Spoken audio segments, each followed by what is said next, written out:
ఓం సాయిరాం. ఓం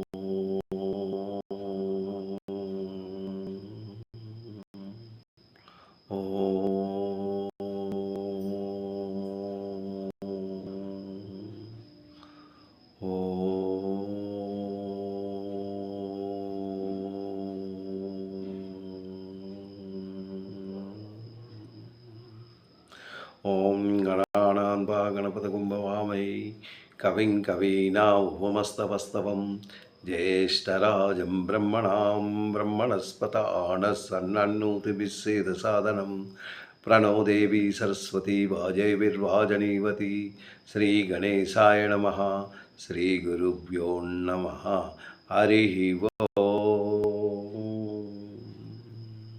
సాయిరాం. ఈరోజు మనం 7వ అధ్యాయంలో దగ్గరకు వచ్చాము.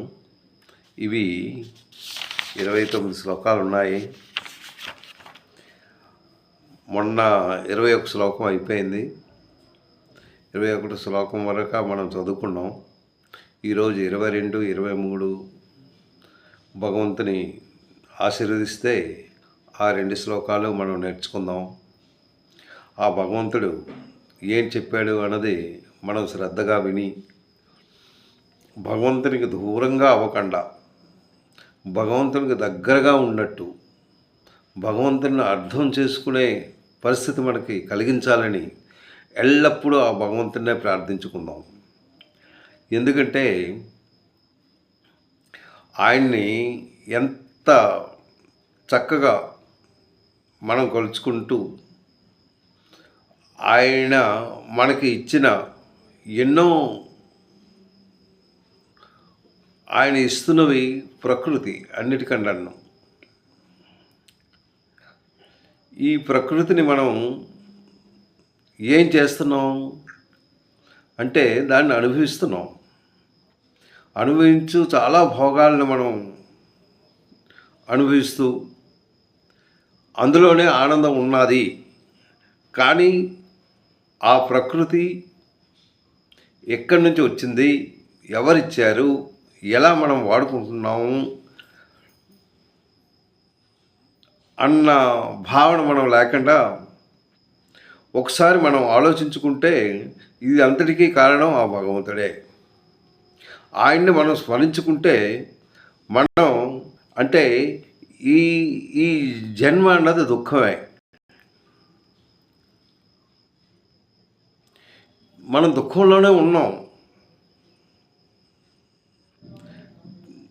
జన్మజ దుఃఖం, జరా దుఃఖం, అంతిమకాలే మహాదుఃఖం అన్నాడు. ఇది టోటల్ మన లైఫ్లో మనం ఆలోచించుకుంటే ఎప్పుడు ప్రశాంతత అన్నది మనలో లేదు.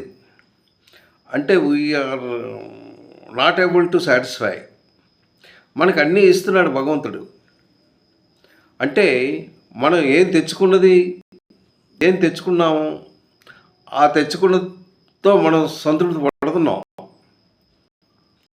అంటే పూర్వ జన్మలో ఏదైతే మనం తెచ్చుకున్నామో, ఏదైతే మంచి పనులు చేసామో దానికి తగిన ఏదైతే దాని రిజల్ట్ ఉందో దాని ప్రకారం మనం ఈ జన్మలో, ఈ ప్రస్తుత జన్మలో మనం అనుభవిస్తున్నాం. అదే మహా ఆనందం అనుకుంటూ అందులోనే ఆనందం ఉన్నది, ఇంకా నా అంటి వాడు లేడు అని గర్వపడుతూ ఆయన ఇచ్చేవన్నింటినీ మనం మర్చిపోతూ ఆయన్నే మర్చిపోతూ మనం ఈ భోగాల్లో ఉందాం అన్న భావనతో మనం ప్రవర్తిస్తూ ఉన్నాం. ఈ ప్రవర్తన మంచిది కాదు. ఏంటి అంటే ఈ ప్రవర్తన అది దుఃఖానికే కారణం అవుతుంది. మనం ఆ భగవంతుని మనసారా ప్రార్థించుకుంటూ అన్నిటికీ మూలమైన వాడు అతనే కనుక ఈ కష్టాల నుంచి ఒడ్డెక్కించు అన్న భావనతో ఆయన మనం ప్రార్థించినట్టయితే తప్పక మనకి సహాయపడతాడు. అయితే ఇప్పుడు లాస్ట్ శ్లోకం మొన్నటి వరకు మనం నేర్చుకున్నది ఏంటంటే 21 శ్లోకం మనం నేర్చుకున్నాం. ఆ 21వ సంవత్సరం శ్లోకంలో ఏంటంటున్నాడు? యోయో యాం 2 అన్నాడు. యో యో యాం యాం.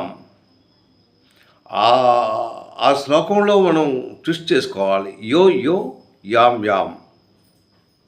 యో యో యాం యాం తను భక్త శ్రద్ధయార్పుతమిచ్చతి తస్య తస్యాచలాం శ్రద్ధాం తమేవ విదుదామ్యహం.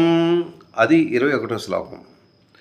అంటే ఈ భోగాల్ని మనం అనుభవించడానికి మనకి భగవంతుడు ఇచ్చినది, ఆ తర్వాత పూర్వజన్మలో మనం ఏదైతే తెచ్చుకున్నామో దాంతో సహా మనం తృప్తి పడితే బాగుండేది. కానీ అది కాకుండా మనకి ఇంకా భోగాల్లో ఉండాలి, ఇంకా ఆనందాన్ని మనకి ఇవ్వాలి, ఇంకా ఏదో అంటే ఆశ అన్నది అంతు లేకుండా ఇంకా ఏదో కావాలి, ఇంకా ఏదో కావాలి అన్న భావనతో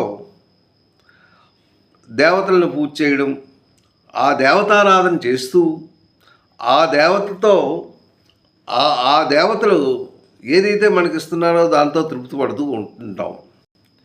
అయితే ఈ దేవతలను ఎలా మనం పూజ చేస్తున్నాము అనేసి ఏంటంటే, ఏ దేవత స్వరూపం ఎవరైతే భక్తి శ్రద్ధలతో ఎవరిని పూజ చేసినా పర్వాలేదు, కానీ దానికి భక్తి చాలా మూలమైంది.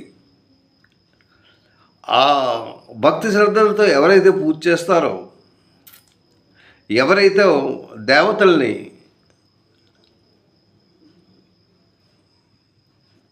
పూజ చేసి సంతృప్తిపరిచి తన కోరికలు ఏవైతే తనకు కోరికలు ఉన్నాయో, ఏంటి ఆ కోరికలు అంటే, మనిషికి కావాల్సింది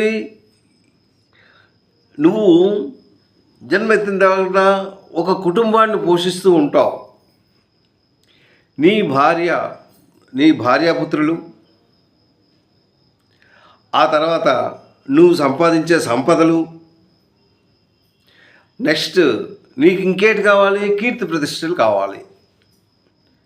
కీర్తి ప్రతిష్టలు అందరూ నువ్వు అంటే మహానుభావుడు అంటే కీర్తి అది కావాలి అని కోరుతూనే ఉంటారు. నా భార్యాపుత్రులు చక్కగా ఉండాలి, నా పుత్రులు చక్కగా చదువుకోవాలి, మంచి ఉద్యోగాలు చేయాలి, అందరికీ ఆరోగ్యంగా ఉండాలి, ఆ తర్వాత నేను నా సిరి సంపదలు అలా పెరుగుతూనే ఉండాలి, ఫైనాన్స్గా నేను ఎప్పుడూ ట్రబుల్ అవ్వకూడదు, ఈ ఫైనాన్స్ అన్నది అది పెరుగుతూ ఉండాలి, ఆ తర్వాత నా కీర్తి ప్రతిష్టలు, నేనంటే నా గొప్పతనం, ఆ కీర్తి అన్నది అది పెరుగుతూ ఉండాలి అన్న భావనతో దేవతలను పూజ చేస్తూనే ఉంటాం. ఆ దేవతలు పూజ చేసినప్పుడు ఎలా చెయ్యాలి? అది మామూలుగా చేస్తే దేవతలు నీకేమీ ఇవ్వరు, దాన్ని భక్తిగా చెయ్యాలి. భక్తి అంటే ఎలాగా?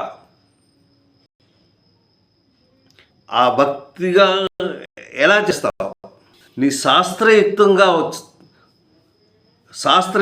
శాస్త్రాల్లో ఎలా అయితే రాశారు, ఏ పూజ ఎలా చెయ్యాలి, ఏ పూజ ఎలా చేయాలి, ఎలా సేవించాలి, ఈ అన్న భావనతో ఎవరైతే చేస్తారో వాళ్ళకి తప్పగా కోరికలు నెరవేరుతాయి. అది ఇక్కడ చెప్పాడు. వాళ్ళకి తప్పగా అవి నెరవేరుతాయి. ఆ తర్వాత ఆయా దేవతలను భక్తి శ్రద్ధలతో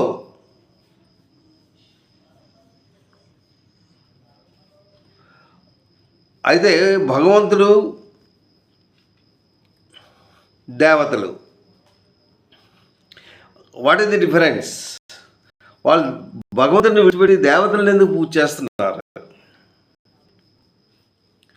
ఆ దేవతలు పూజ చేస్తే వీళ్ళ తాలూకా కోరికలు తీరుతాయి అన్న భావనతో ఆ దేవతలను పూజ చేస్తూ ఉంటారు. కానీ దేవతలు వేరు, భగవంతుడు వేరు కాదు. కానీ వాళ్ళ భావన మాత్రం అలా ఉంటుంది. కానీ యాక్చువల్లీ ఏంటి అంటే వాళ్ళ కోరికలు ఎలా నెరవేరుతాయి అంటే వాళ్ళు చేసే పూజలు కూడా ఈయనకే వస్తాయి. ఈయనే తీర్చాలి, అది తెలుసుకోవాలన్నమాట. ఈ శ్లోకంలో యోయో యామ్యాం తమం భక్త శ్రద్ధయత్తమిచ్చతి తస్య తస్యాచలాం శ్రద్ధ తమేవ విరదామామ్యహం. అంటే ఏ దేవతా స్వరూపులను, అంటే దేవతలు ఉన్నారు, సూర్యుడు, చంద్రుడు, యముడు, ఆ తర్వాత ఇంద్రుడు, అమ్మవార్లు, ఇవన్నీ ఉన్నాయి. ఎవరిని మీరు పూజ చేయండి, ఎవరితో మీరు సంబంధం పెట్టుకోండి, కానీ ఆ దేవతల స్వరూపాన్ని మీరు సృష్టించుకుంటూ ఆ దేవతలను చక్కగా పూజ చేసినట్టయితే, అంటే శాస్త్రయుక్తంగా మీరు పూజ చేసినట్టయితే మీ తాలూకా కోరిక తీర్చడానికి భగవంతుడు తప్పక మీ కోరికలు నెరవేరుస్తాడు. అయితే ఈ భక్తి శ్రద్ధలను కలిగించిన వాడు నీ తాలూకా, అంటే నువ్వు చేసే పూజలు అవి ఎక్కడికి పోవు,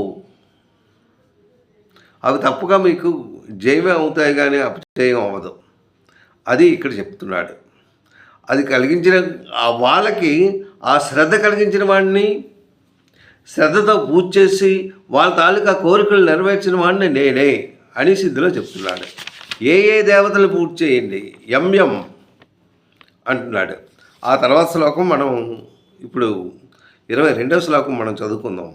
ఏంటంటున్నాడు అది జాగ్రత్తగా మనం చదువుకున్నచో మనకు బాగుంటుంది. స ముందు స అన్నాడు. స అంటే ఎవరు? ఆ భక్తుడు. ఏ భక్తుడు? దేవతలను పూజ చేసే భక్తుడు. స తయా శ్రద్ధయా.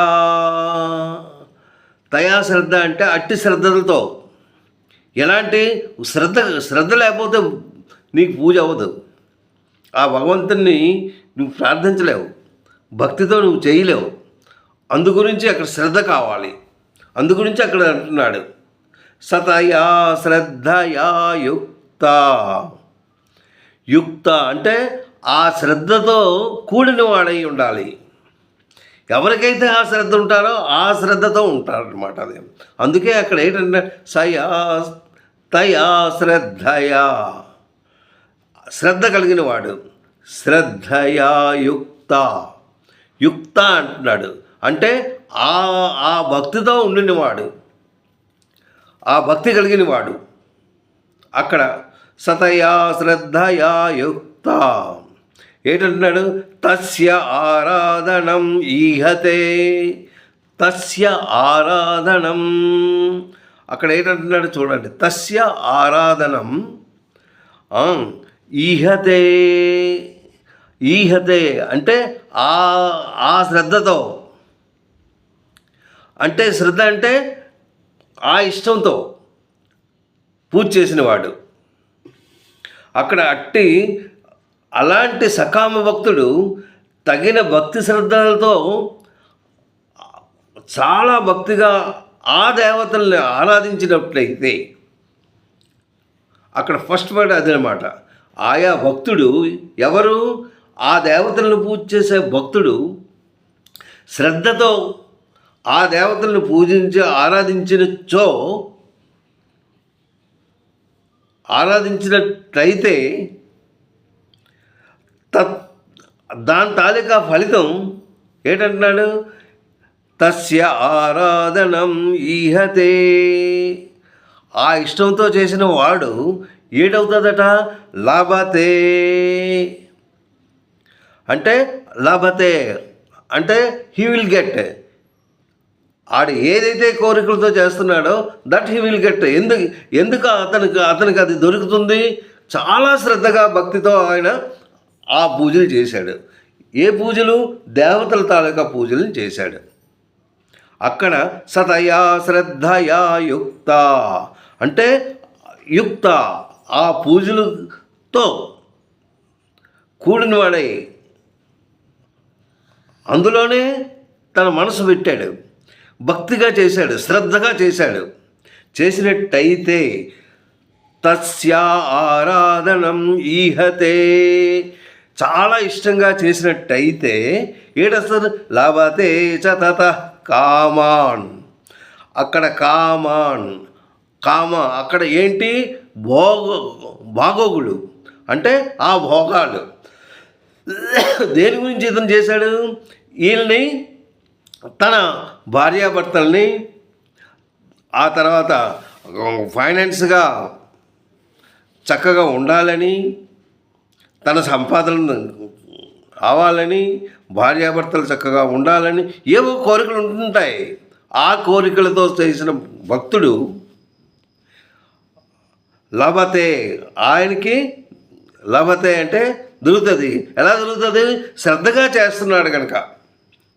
చతతా కామాన్, అక్కడ ఈ భోగాల్ని, కామాన్ అంటే భోగాలు, ఈ భోగాల్ని నిస్సందేహముగా ఆయనకి దొరుకుతుంది. కామాన్ మయవ విహితాన్, మయా ఏవ విహితాన్, విహితములైన విహితాన్ హితాన్, అంటే ఆ దేవతల నుండి నా అనుగ్రహం వల్లే వాళ్ళకి అవి దొరుకుతాయి. ఏది, వాళ్ళు చేసే పూజలతో శాస్త్రయుక్తంగా చాలా భక్తిగా శ్రద్ధతో వాళ్ళు పూజించినట్టయితే తప్పక అది కలుగుతుంది. ఎలా కలుగుతుంది, అది నా వల్లనే కలుగుతుంది. అంటే అక్కడ ఎవరైతే దేవతలు ఉన్నారో వాళ్ళు తాగిడి పెడతాడు, కర్త మాత్రం ఈయనే. ఎవరికి అది లభిస్తుంది, లభతే, ఎవరైతే శ్రద్ధగా చేసినట్టయితే వాళ్ళకి తప్పక ఇది దొరుకుతుంది అన్న ఉద్దేశంతో ఈ శ్లోకాన్ని మనకు అందించారు. అది సతయా శ్రద్ధయా యుక్త తస్యారాధనమీహతే లభతే చ తతం కామాన్ మయవ విహితాన్ హితాన్. తప్పక అవి దొరుకుతుంది, ఆ భోగాలు నిస్సందేహముగా వాళ్ళకు దొరుకుతుంది అని ఈ శ్లోకంలో మనకు చెప్పాడు. తర్వాత ఇది ఎన్నో శ్లోకం, 22వ శ్లోకం. 23వ శ్లోకంలో ఏం చెప్పాడో మనం చూద్దాం. ఏంటంటాడు, అంతసత్తు అంతవత్, అక్కడ అంతవత్ అన్నాడు. అంటే ఏంటి, అంతవత్ తప్పకన్ను, అంతవత్ ఫలం తేషం. అక్కడ ఏంటంటే, ఇక్కడ ఒకసారి శ్లోకం చదువుతాను చూడండి. అంతవత్తు ఫలం తేషం తద్భవతి అల్పమేధసాం, తద్భవతి అల్ప, అక్కడ అల్ప చూడండి, అల్పమేధసాం అంటే వాళ్ళు ఎలాంటి వాళ్ళు అక్కడ చెప్తున్నాడు. ఈ అంటే ఆ భక్తి ఏంటి, ఎలా భక్తిగా వాళ్ళు చేస్తున్నారు, దేనికి చేస్తున్నారు, వాళ్ళ కోరికలు నెరవేరడానికి. అవి ఏంటి, అల్పబుద్ధులు అన్నమాట. అక్కడ ఏం చెప్తున్నాడు, వాళ్ళు అల్పబుద్ధులు. అంటే అల్పబుద్ధులు, దేనికి అల్పబుద్ధులు అంటున్నాడు, కోరికలు పెరుగుతున్నాయి కనుక. ఈ కోరికలు అంటే ఏదైతే ఉన్నాయో దానితో ఇనుపు కాకుండా ఇంకా వాళ్ళకి ఈ కోరికలతో వాళ్ళు చేస్తున్నారు కనుక వాళ్ళ తాలూకా అల్పబుద్ధి ఏంటి, వాళ్ళు ఎలా పూజ చేస్తున్నారు, భగవంతుడు వేరు ఈ దేవతలు వేరు అన్న భావనతో చేస్తున్నారు. అంటే ఇది భగవంతుడికి దేవతలకి సంబంధమే లేదు అన్న భావన మైండ్లో ఉండిపోయింది. అందుకే వాళ్ళకి ఏంటంటున్నాడు, అల్పబుద్ధులు, ఈ అల్పబుద్ధితో చేస్తున్నారు అనేసి అంటున్నాడు. అక్కడ అంతవత్తు ఫలం తేషం తద్భవతి అల్పమేధసాం. చూడండి అక్కడ, అంటే ఈ అల్పబుద్ధులు ఫలములు కూడా ఆ అన్ని దేవతలను పూజించేవారు పూజిస్తున్నారు కనుక వాళ్ళకి ఆ ఫలాలు దొరుకుతున్నాయి. ఆ ఫలాలు దేనివల్ల దొరుకుతున్నాయి? వాళ్ళు అలా పూజ చేస్తున్నారు. అంటే అక్కడ 21వ శ్లోకంలో ఎలా చెప్పాడు? వాళ్ళు ఎంత మంచి శ్రద్ధతో భక్తితో అది నాకు కావాలి అన్న భావనతో అప్పుడు రావణాసురుడు అలా చేశాడు. ఫలాంత కావాలి అని కొన్ని వేల సంవత్సరాలు కూడా చేసేసాడు అనేసి మనం భారతంలో చదువుకుంటున్నాం. వాళ్ళు హిరణ్యకశిపుడు ఆయన తక్కువేం కాదు, ఆయన కూడా అలాగే భక్తిగా చేశాడు, చాలా శ్రద్ధగా చేశాడు. ఇలాంటి వాళ్ళు ఏంటంటే వాళ్ళు ఆ దేవతలను పూజ చేస్తూ వాళ్ళు వరం కోరుకుంటారనమాట. ఫలానా వరం కావాలి అని వాళ్ళు ఆ భక్తికి మెచ్చుకుంటూ భగవంతుడు వచ్చి నీకేం కావాలో కోరుకో అంటాడు. అప్పుడు వాళ్ళ తాలూకా కోరికలు ఏంటో వాళ్ళు చేస్తారనమాట. వాళ్ళు ఏంటంటున్నాడు? అల్పబుద్ధులే అని చెప్తున్నాడు అనమాట. వాళ్ళ తాలూకా వాళ్ళే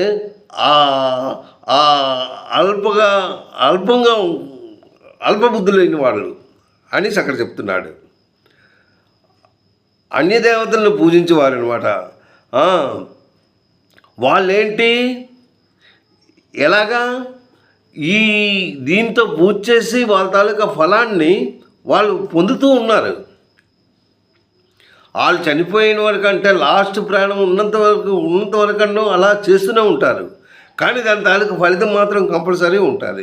దేవలోకం వెళ్తారు. దేనికి? వాళ్ళు చేసే పూజ తాలూకా ఫలం, ఆ పూజ తాలూకా ఫలం మాత్రం వాళ్ళకి దొరుకుతుందన్నమాట. కానీ ఆ భక్తులు వాళ్ళు ఎలాగా వాళ్ళు భక్తిగా చేస్తూ ఆ దేవలోకం వెళుతూ చివరిగన్ను ఆ భక్తికి మెచ్చుకుంటూ వాళ్ళని దేవలోకం తీసుకెళ్తూ దాంట్లో ఏంటి కావాలి అని ఆనందాన్ని పొందుతూ మళ్ళీ భూలోకానికి చేరుకుంటారు. అంతే, అది ఇచ్చినవాడు కూడా భగవంతుడే.